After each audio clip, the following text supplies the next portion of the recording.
ดพี่น้องมื้อนี้ลมหนาวแห้งแห้งพายุเข้าโพดโพพี่น้องเมื่อวานนี่ฝนตกมื้อนี้มาเพราะว่าลมแห้งเลยโอ้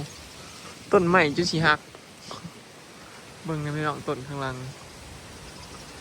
สบายดีเด้อพี่น้องสบายดีเบิดสุขทุกคนเนาะสบายดียามเช้าพี่น้องเบิ่งแหน่มื้อนี้หนาวแห้งอะไร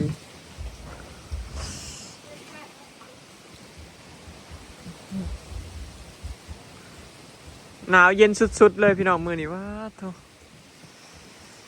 ว่าสิออกไปจอบหมูหรือว่าออกไปเกลือหมูพี่น้อง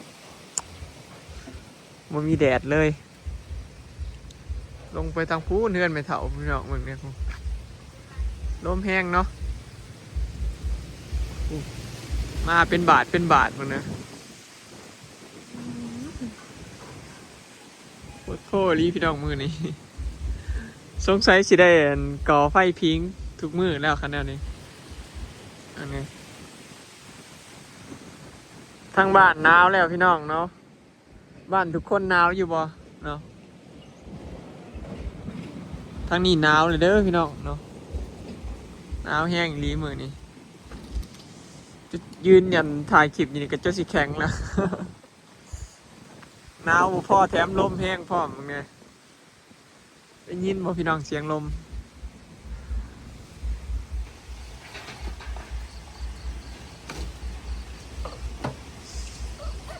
กุ๊กใหม่เขาสิไปแล้วเฮ้ยหนาวกำลังสิก้อยป่าพี่น้องสบายดีเด้อพี่น้องเปิดสุดสามมันจะมี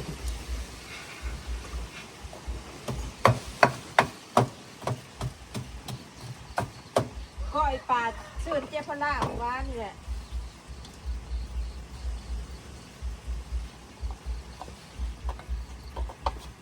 ใส่มือจ้ะ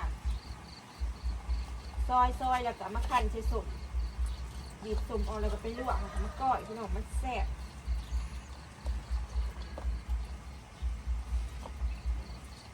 หนาวเนาะบริวารสีขาวปักซ่องพี่น้องเราจะไปซื้อของมากินยอดล้างวันเกิดเบ้าอ่อยเละลายมือเลยเนาะผ่านมาสี่หามือแล้ว3 มื้อ4 มื้อ4 มื้อหัวนี่นะ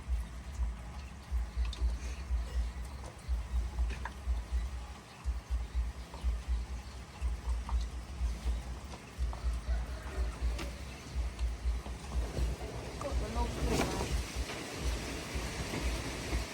เขาบีบเอาน้ำมันออกบีบน้ำส้มน้ำข้าวออก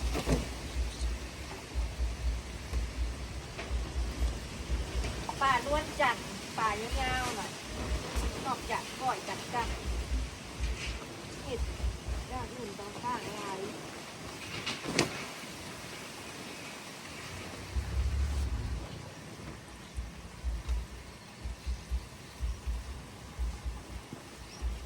ใส่คามตรงมาเหลืองคามอีกบ่มีหมักนาวออกกระเบิด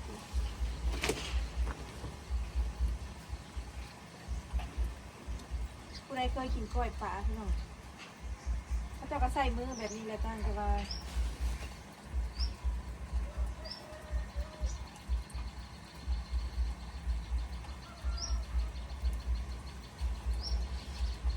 ออกจากมือบอก เดี๋ยวสิออกเครื่องหมูก่อนพี่น้องบัดนี้เพื่อสิอ้อมผาตั้งแล้ว ออกหน้าก่อนพี่น้องออกไปหาเกลือหมูเบิ่งเล็กน้อยหมูน้อย เบิ่งลูกๆก่อนพี่น้องคิดอะไรล่ะลมแห้งพี่น้องได้ยินอยู่บ่พี่น้องได้ยินเสียงลมผ่านกล้องบ่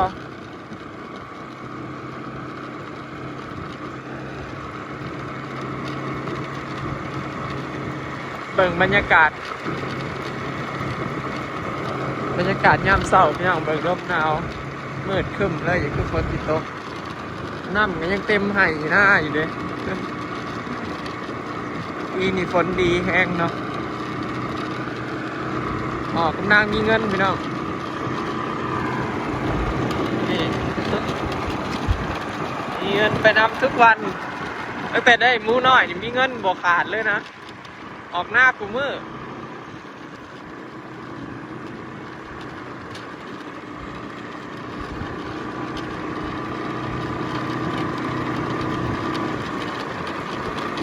ล้มกับมาเป็นบาทพี่น้อง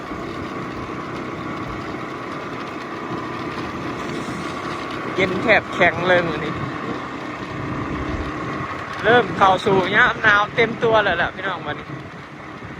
พอใกล้เข้าเดือน12แล้ว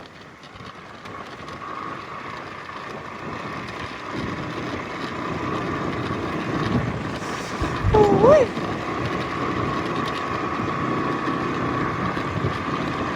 สิ่งก่อนพี่น้องหนาว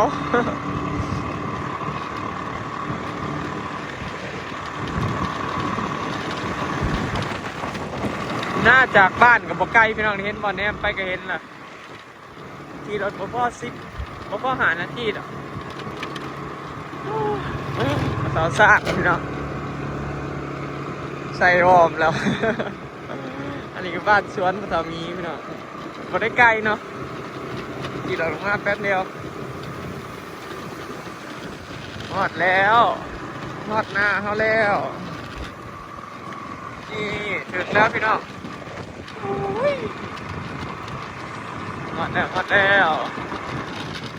ลมแห้งขนาดอยู่หน้าแห้งพี่น้องมันโล่งที่จะส่งหน้าลมแห้งพี่น้องมึงเนี่ยอยู่คอกหมูนะโคตรจะได้นี่ยังวันได้เมื่ออยู่พี่น้องบอกให้เกลือแล้วล่ะเนาะอ้อมผาตังให้หมูมันหนาวเห็นบ่เอาผาตังอ้อมขันไว้เลยมันหนาวพี่น้องคือสิอุ่นอยู่บ่นี้หมูน้อยมันก็นอนนี่พี่น้องอุ่นเลยบาดนี้เนาะลมบวเขากำลังเบ่ง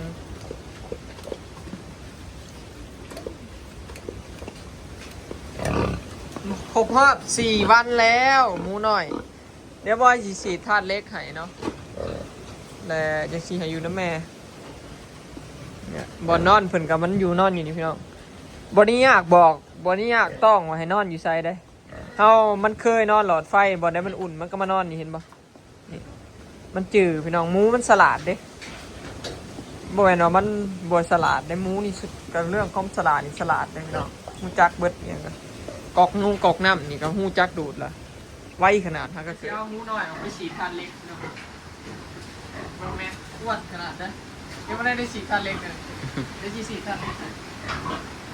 นี่จะตัวอ้วน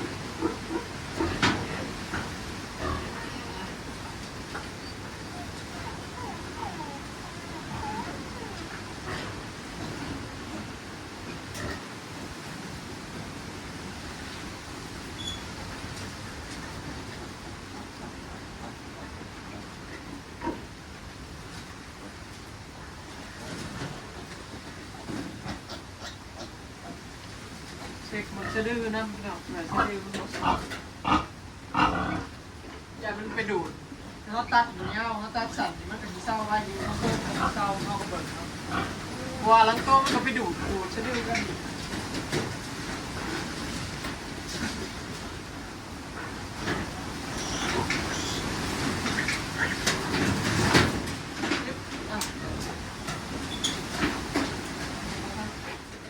ฉีดยาให้เรียบร้อยพี่น้องมึงธาตุเล็กเนาะ4 มื้อละแล้วก็ฉีดธาตุเล็กนะกำลังใหญ่พี่น้องอันนี้โมเมนเลือดเด้อยาฉีดยาอะไรมันโปดออกมาฉีด1 cc มันโตมันหน่อยเนี่ยพี่น้องยามันซึมออกมาบ่ได้มือนวดหลายเดี๋ยวสิจับเขาคอกว่ะนี่เดี๋ยวสิจับเขาคอกแม่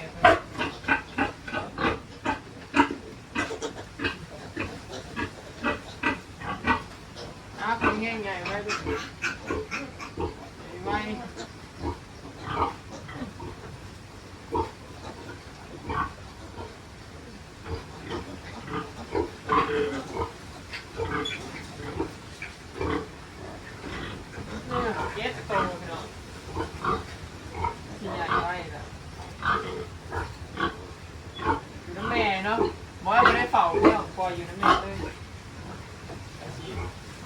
นนี้แหละ